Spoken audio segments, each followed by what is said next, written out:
नमस्कार, मैं डॉक्टर कविता गोयल, आयुर्वेद चिकित्सक हेल्पिंग हैंड में आपका स्वागत करती हूँ। मेरा आज का प्रेजेंटेशन पावर पॉइंट से है। इसके फिनिश होने के बाद हम क्वेश्चन आंसर का सेशन जारी रखेंगे।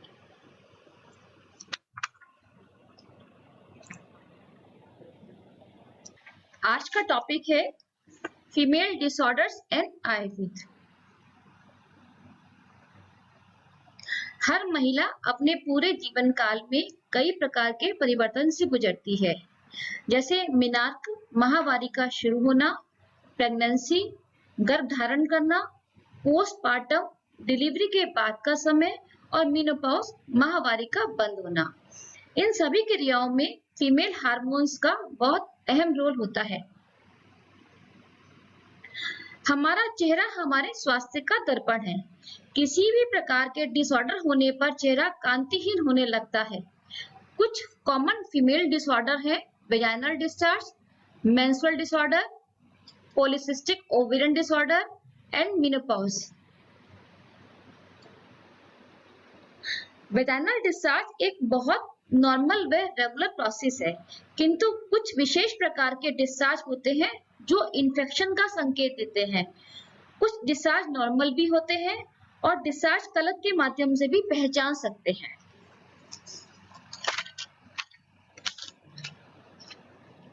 माहवारी के शुरू और अंत में थोड़ा व्हाइट डिस्चार्ज आना नॉर्मल है।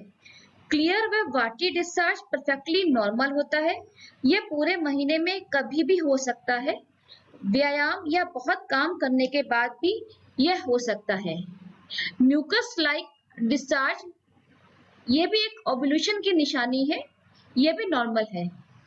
कई बार बर्थ कंट्रोल पिल्स का इस्तेमाल करने से भी नॉर्मल डिस्चार्ज होता है और इमोशनल स्ट्रेस से भी डिस्चार्ज हो सकता है। यह भी नॉर्मल है। एबनॉर्मल डिस्चार्ज में ब्राउन और ब्लडी डिस्चार्ज यदि माहवारी के तुरंत बाद आता है तो नॉर्मल है। बहुत रेयर कंडीशन में यह सर्वाइकल कैंसर का साइन भी हो सकता है। येलो और ग्रीन डिस्चार्ज, यह बहुत गाढ़ा बदबूदार किसी इन्फेक्शन की वजह से होता है और कॉमनली सेक्स के थ्रू ट्रांसमिट होता है। इसमें बदबूदार स्मेल भी आती है। इसके ट्रीटमेंट में सबसे पहले है कि हम हाइजीन का पूरा ध्यान रखें और मेडिकेशन जिस प्रकार का डिस्चार्ज हो उसी प्रकार से करें और दही और योगर्ट का प्रयोग कर सकते हैं हमारे विजाइनल पीएच को मेंटेन रखने के लिए। इसी में एक इन्फेक्शन होता है बैक्टीरियल वेजाइनोसिस। यह कॉमन वेजाइनल इन्फेक्शन है। इसमें वेजाइना के बैक्टीरियल फ्लोरा की ओवरग्रोथ के कारण यह होता है। कई बार फॉरेन बॉडी जैसे टैम्पून, पैसरी, कॉन्ट्रासेप्टिव के कारण भी वेजाइना की झिल्ली पर सूजन आ सकती है। इसी में एक कंडीशन होती है सेनाइल वेजाइनाइटिस की। यह मेनोपॉज के बाद होता है। इसमें वेजाइनल वॉल बहुत थिन हो जाती है क्योंकि हार्मोन्स बनना बंद हो जाते हैं। इसमें खुजली और जलन हो सकती है। बार बार यूरिन में इन्फेक्शन हो सकता है। इसमें हम लोग आयुर्वेद फाइटो हार्मोन्स बहुत ही अच्छा काम करते हैं। कुछ हर्बल ड्रग्स भी इसमें अच्छा काम करती है जिसमें फीमेल हार्मोन्स पाए जाते हैं। उनको देने से जो क्रियाएं हार्मोन्स की होती है वो नॉर्मलाइज होने लगती है। यह एक कॉमन इन्फेक्शन है जो ज्यादा बढ़ जाता है तो उसमें मछली की तरह से स्मेल भी आने लगती है। कॉमन फंगल इन्फेक्शन में व्हाइट चीज जैसा डिस्चार्ज होने लगता है। जलन और खुजली भी इसमें होने लगती है। यह स्ट्रेस, डायबिटीज, प्रेगनेंसी में बढ़ जाता है तथा यदि 10 दिन से ज्यादा एंटीबायोटिक लिए हो तो भी यह हो सकता है। इसमें यूरिन में बर्निंग भी हो सकती है। यह वेजाइना के नेचुरल पीएच के इम्बैलेंस की वजह से हो जाता है। तो यदि आप एंटीबायोटिक ज्यादा ले रहे हैं तो दही का प्रयोग अवश्य करें।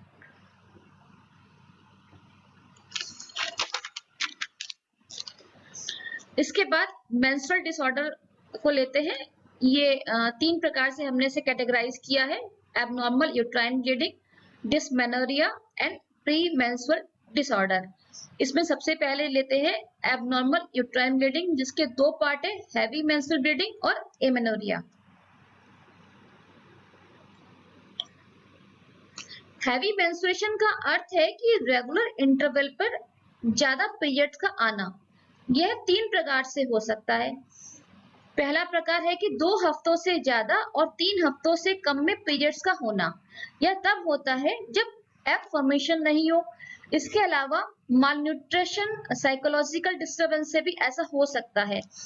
कभी कभी पेल्विस पे सूजन आ जाती है या सिस्ट के कारण भी ऐसा हो जाता है। दूसरे प्रकार में महीने के बीच में कभी भी इरेगुलर ब्लीडिंग शुरू हो जाती है। इन कारणों में कोई यूट्राइन पॉलिप हो गया या सर्विक्स में अल्सर हो गया, ट्यूबरकुलोसिस हो गया, एबॉर्शन हो, ओरल कॉन्ट्रासेप्टिव पिल्स लेने से भी ऐसा हो सकता है जिससे विथड्रॉल ब्लीडिंग हो जाती है। तीसरे प्रकार के पीरियड में बहुत हैवी ब्लीडिंग होती है। इसमें high blood pressure, heart disease, chronic hepatitis, under nutrition, खून की कमी होना, इमोशनल डिस्टर्बेंसेस के कारण भी ये हो सकता है। कभी कभी खून को पतला लेने की दवा लेने से भी ऐसा हो सकता है। इसमें जो ब्लीडिंग है बहुत ज्यादा कई गुना तक बढ़ जाती है। इसके जो मेन महत्वपूर्ण कारण है उसमें हार्मोनल इम्बैलेंस हो गया, स्ट्रक्चर एबनॉर्मलिटीज हो गई, इंट्रायूट्राइन डिवाइस है और इन्फेक्शन की वजह से ये हो जाता है। दूसरा प्रकार है एमेनोरिया, यानी कि पीरियड्स का नहीं होना। फिजियोलॉजिकल एमेनोरिया यानी कि जो आमतौर पर होता है प्रेगनेंसी में तथा कभी कभी ब्रेस्ट फीडिंग कराने वाली महिलाओं में प्यूबर्टी से पहले और मेनोपॉज के बाद पीरियड्स नहीं होते हैं। इनके 2 पार्ट हैं। प्राइमरी, यदि 16 साल की उम्र तक पीरियड्स ना हो तो उसको प्राइमरी अमेनोरिया कहते हैं। इसके कई कारण हैं। पहला तो यूट्रस का ना होना या छोटा होना, वेजाइना का ना बनना, इसका कारण ट्यूबरकुलोसिस भी हो सकता है, वजन का बहुत कम या बहुत ज्यादा होना भी हो सकता है, खून की कमी भी इसका एक कारण हो सकता है। इसी का एक प्रकार होता है क्रिप्टोमेनोरिया, जिसमें हाइबन के ऊपर एक झिल्ली होती है जिसकी वजह से वो ये दिखाई नहीं पड़ता। कभी कभी पॉलिसिस्टिक ओवरी हाइपोथायराइड में भी एमेनोरिया नहीं होता है, एमेनोरिया होता है। दूसरा प्रकार है सेकेंडरी एमेनोरिया। यदि नॉर्मल मेंस्ट्रुअल साइकिल होते हुए अचानक से 3-4 साइकिल तक पीरियड अचानक बंद हो जाए तो इसे सेकेंडरी एमेनोरिया कहते हैं। इसमें कई कारण हो सकते हैं, जैसे प्री मैच्योर मेनोपॉज, दोनों ओवरीज का निकाला जाना, ओवेरियन ट्यूबरकुलोसिस होना, फैलोपियन सिस्ट बनना, पॉलिसिस्टिक ओवेरियन डिजीज होना, हाइपोथायराइडिज्म होना, हार्मोनल इम्बैलेंस होना। इसके बाद डिस्मेनोरिया को लेते हैं। इसे पेनफुल मेंस्ट्रुएशन भी कह सकते हैं। इसके कई कारण हैं। यदि यूट्रस की मांसपेशियां ठीक प्रकार से काम ना करें, यदि पेन कैरिंग नर्व्स जो यूट्रस तक जाती है वो ठीक से काम ना करें, सोशल फैक्टर भी इसमें हो सकता है, यदि पेल्विस में स्वेलिंग है, इसके अलावा कोई एनाटॉमिकली एबनॉर्मलिटी हो गई तो भी डिस्मेनोरिया हो सकता है।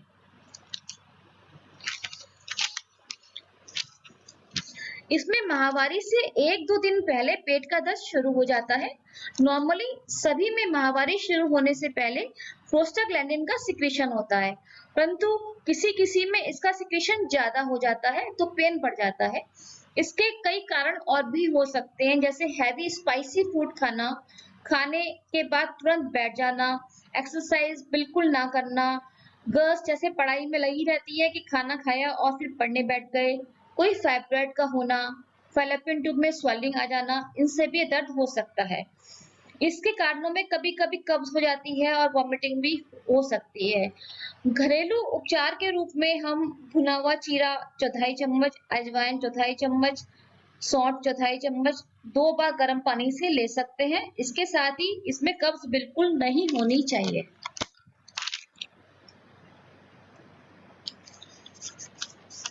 नेक्स्ट है प्री मेंस्ट्रुअल डिसऑर्डर। ये वह समय है जब पीरियड से पहले उसके लक्षण शरीर में प्रकट होने लगते हैं। हर किसी को ये नहीं होता, हर किसी के सिम्टम अलग अलग हो सकते हैं। इसमें शारीरिक और मानसिक दोनों प्रकार के लक्षण देखने को मिलते हैं। जैसे पेट का फूलना, ब्रेस्ट में तनाव, कमजोरी, कब्ज, सिर दर्द, गुस्सा, चिड़चिड़ापन, कंफ्यूजन तक हो सकता है।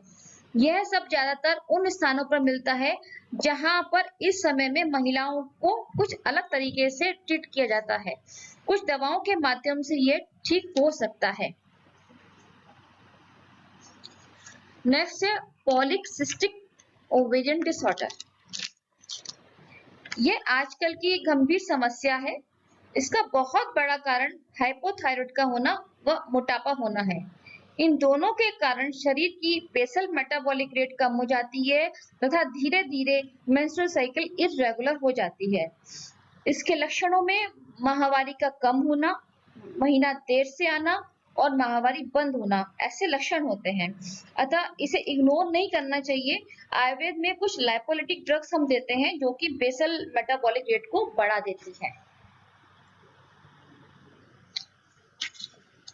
नेक्स्ट है इनफर्टिलिटी। जब विवाह के 1 वर्ष के उपरांत स्त्री व पुरुष जो कि प्रेगनेंसी की इच्छा रखते हैं और महिला कंसीव नहीं कर पाती तो हम इसे इनफर्टिलिटी कहते हैं। इसमें मेल और फीमेल दोनों पार्टनर का टेस्ट किया जाता है। 1/4 केसेस में मेल पार्टनर और हाफ केसेस में फीमेल पार्टनर अफेक्टेड होती हैं। यदि मेल पार्टनर इफेक्टेड है तो कई कारण हो सकते हैं, जैसे डायबिटीज, बहुत मोटापा, बहुत कमजोरी, हैवी स्मोकिंग, अल्कोहल का लेना। दूसरा कारण हार्मोनल इम्बैलेंस का हो सकता है जिसकी वजह से स्पर्म का सही प्रोडक्शन नहीं हो। कभी कभी टेंशन, एंजाइटी के कारण भी यह हो सकता है। कई शरीर के कुछ एंटीबॉडीज स्पर्म के अगेंस्ट ही एक्टिव हो जाते हैं। इसके अलावा कुछ जेनेटिक फैक्टर जैसे टेस्टिस, गोनाड्स का पूरा डेवलपमेंट नहीं होना या कोई प्रॉब्लम जिसमें कभी कभी इन्फेक्शन जैसे ट्यूबरकुलोसिस, गोनोरिया आदि हो सकता है। मेल पार्टनर में थायराइड डिस्टर्बेंसेस, अंगों का ठीक से ना बनना जिसके कारण पीरियड्स का ना होना, पॉलीसिस्टिक ओवरी डिजीज का होना, इसके अलावा डर, टेंशन, मैरिटल डिसहार्मोनी, इनफ्रीक्वेंट क्वाइटस से भी ऐसा हो सकता है। वेजाइनल कारण में हाइमेन का टाइट होना, वेजाइना का मुंह छोटा होना, वेजाइनल एसिडिटी, क्वाइटस के बाद स्पर्म वॉश करना, इन सब से प्रेगनेंसी नहीं होती है। सर्वाइकल रीजन में इंफेक्शन होना, सूजन होना, इरोजन होना यानी घाव होना, पस सेल्स का होना, इससे भी प्रेगनेंसी नहीं होती है।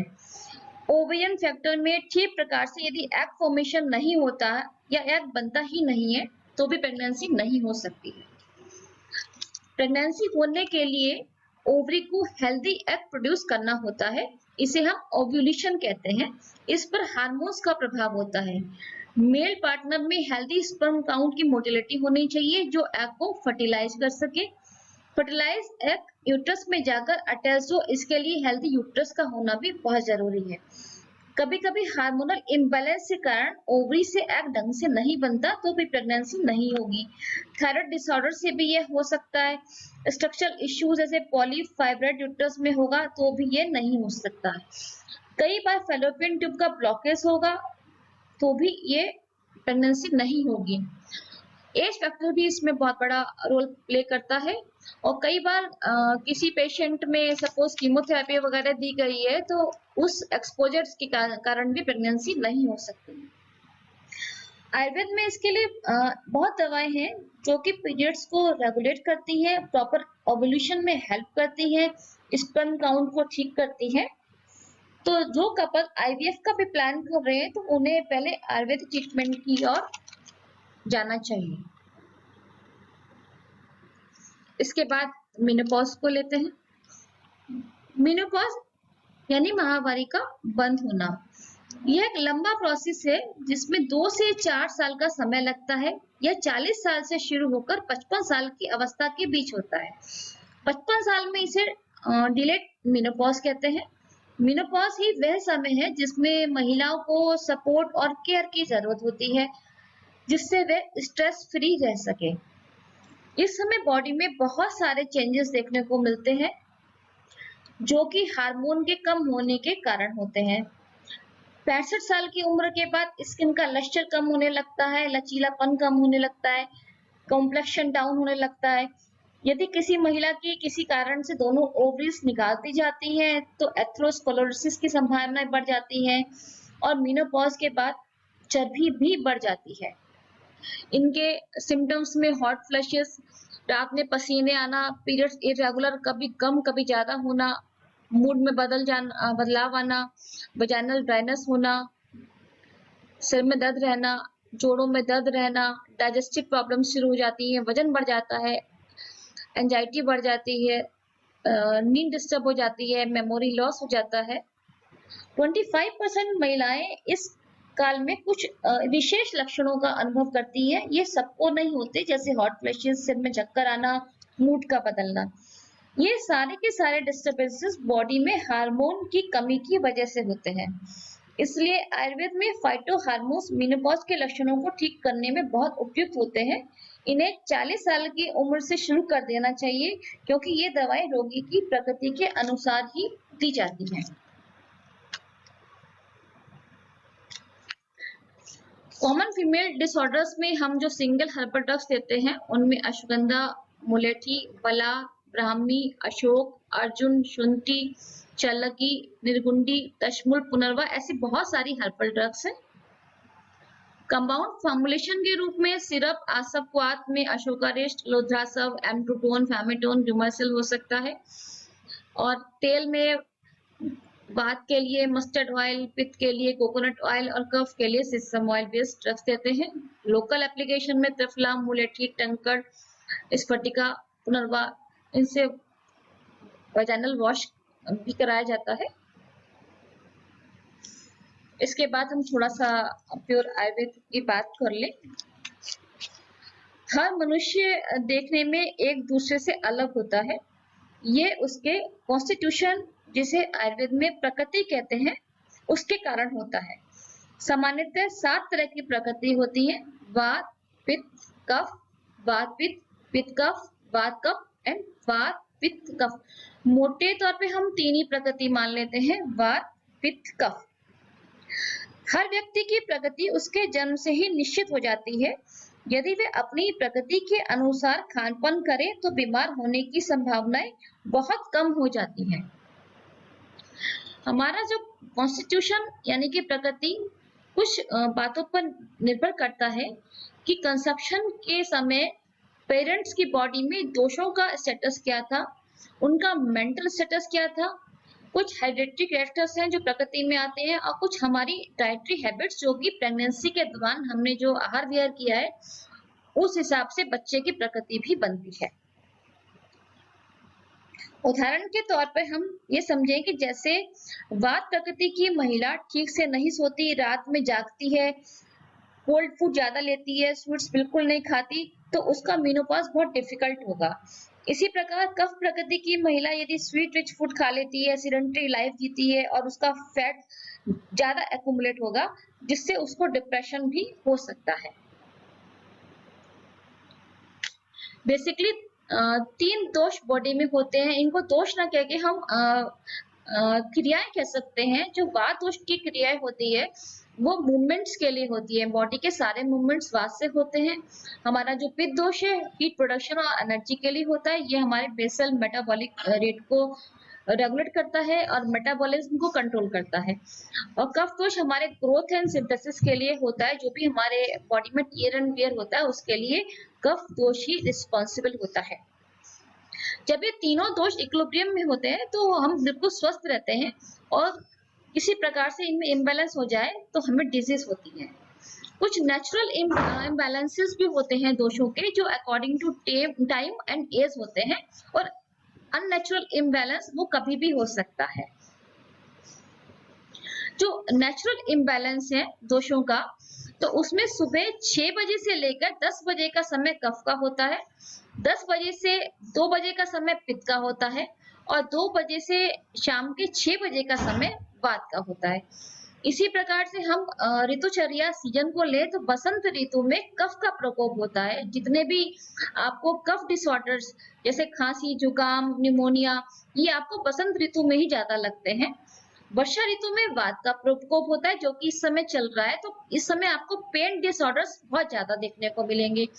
शरद ऋतु में पित्त का प्रकोप होता है, यानी कि सितंबर अक्टूबर। इसमें वाटर बॉर्न डिजीज आपको ज्यादा मिलेंगी, जैसे कि हेपेटाइटिस, ज्वाइंटिस, डायरिया, ये सब शरद ऋतु में ज्यादा देखने को मिलता है।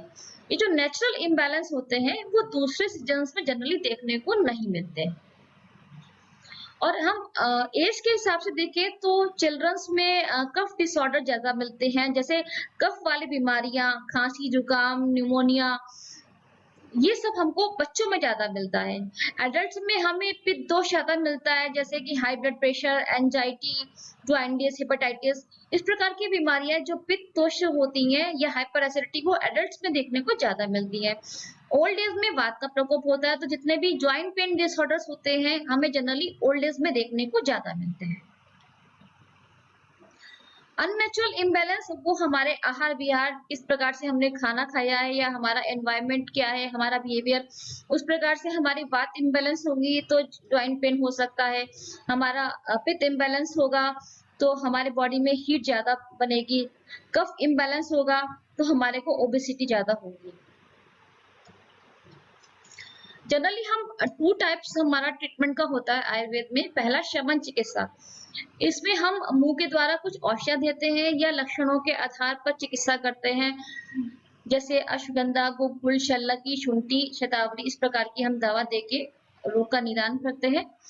दूसरा एक शोधन चिकित्सा है, जिसे हम पंचकर्म चिकित्सा भी कहते हैं। इसमें हम दोषों को जड़ से बाहर निकालते हैं और बॉडी को रिजुवेनेट करते हैं। इसमें वमन, विरेचन, बस्ती, नस्य, रक्त मोक्षण, शिरोधारा, पत्रपिंड स्वेद, नाड़ी स्वेद, सर्वांग स्वेद, कटी बस्ती, चानु बस्ती, पृष्ठ बस्ती, ग्रीवा बस्ती, ये सब इंक्लूडेड होते हैं। अब ये पत्रपिंड स्वेद का चित्र है। इसको हम शोल्डर पेन में करते हैं, कंधा जाम में करते हैं और कमर दर्द में भी इसी को अप्लाई करते हैं। इसमें वनस्पतिक औषधियों का पिंड बनाकर पोटली का निर्माण करते हैं। ये औषधियां दर्द को कम करने वाली होती है। इसके बाद इस पोटली को लगातार गर्म तेल में डुबोकर दर्द वाले स्थान पर स्वेदन करते हैं। यह क्रिया 15 से 20 मिनट तक चलती है। इससे आम दोषों का पाचन होता है। रोग के अनुसार इसका समय हम निश्चित करते हैं, 7, 11 या 21 दिन तक। डिजीज की सीवियरिटी के अनुसार हम इसको करते हैं। दूसरा एक प्रकार है ग्रीवावस्थी। इसको जनरली हम सर्वाइकल स्पॉन्डिलाइटिस में करते हैं। यदि कमर का दर्द है तो भी इसी प्रकार की वस्ती अप्लाई करते हैं। यदि घुटनों का दर्द है तो भी हम इसी प्रकार की वस्ती अप्लाई करते हैं। इसमें मरीज के सर्वाइकल रीजन में कुछ दवाओं को मिलाकर उससे एक गोलाकार आकृति बनाते हैं। इसके बाद लगभग 30 से 40 ml की मात्रा में हल्का गर्म तेल इस आकृति में डालते हैं तथा एक फिक्स टेम्परेचर को मेंटेन करते हैं। लगभग 40 से 45 मिनट तक इस तेल को इस प्रकार धारण करवाते हैं। इसके पश्चात स्वेदन कर्म किया जाता है। इससे जो नर्व कंप्रेशन होता है और उसके आसपास जो सूजन होती है वो बिल्कुल ठीक हो जाती है। इसी प्रकार से नाड़ी स्वेद का ये चित्र है। ये हमारे विभिन्न प्रकार की गर्दन के दर्द, कमर के दर्द और पूरे शरीर में दर्द में भी हम ये स्वेदन करते हैं। इसमें हर्बल मेडिसिन जो हमारी पेन किलर होती है वो सूजन को भी कम करती है। उन काढ़ों की भाप से दर्द वाले स्थान का स्वेदन करते हैं, साथ ही साथ हल्का हल्का अभ्यंग भी करते हैं। यह तत्काल दर्द में आराम देता है। ये पत्रपिंड स्वेद का एक प्रकार है। ये आप सबने बहुत देखा होगा। शिरोधारा, इसमें ऊपर के हुक से शिरोधारा पात्र को लटकाकर उसमें औषधि भरकर रख दिया जाता है। नीचे रोगी का सर विशेष प्रकार की सरफेस पर रखते हैं जिससे लिक्विड गिरकर नीचे गिरता रहे। यह कई प्रकार की हो सकती है, जैसे तक्रधारा, तेल धारा, औषध द्वारा निर्मित धारा।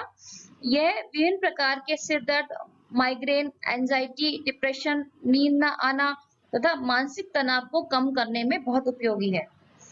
सामान्य तौर पे यह 15 दिन में एक बार, महीने में एक बार मेंटल रिलैक्सेशन के लिए भी कराया जा सकता है। यह भी एक पत्रपिंड स्वेद का एक प्रकार है। ये जिस प्रकार से हम पोटली बनाते हैं ये उसका चित्र है। ये हमने पूरी बॉडी पर षष्टिकशाली पिंड श्वेत का चित्र है, जिसमें हमने चावल को दूध में डुबोकर उसका पिंड बनाकर उससे मांसपेशियों की सिकाई हो रही है।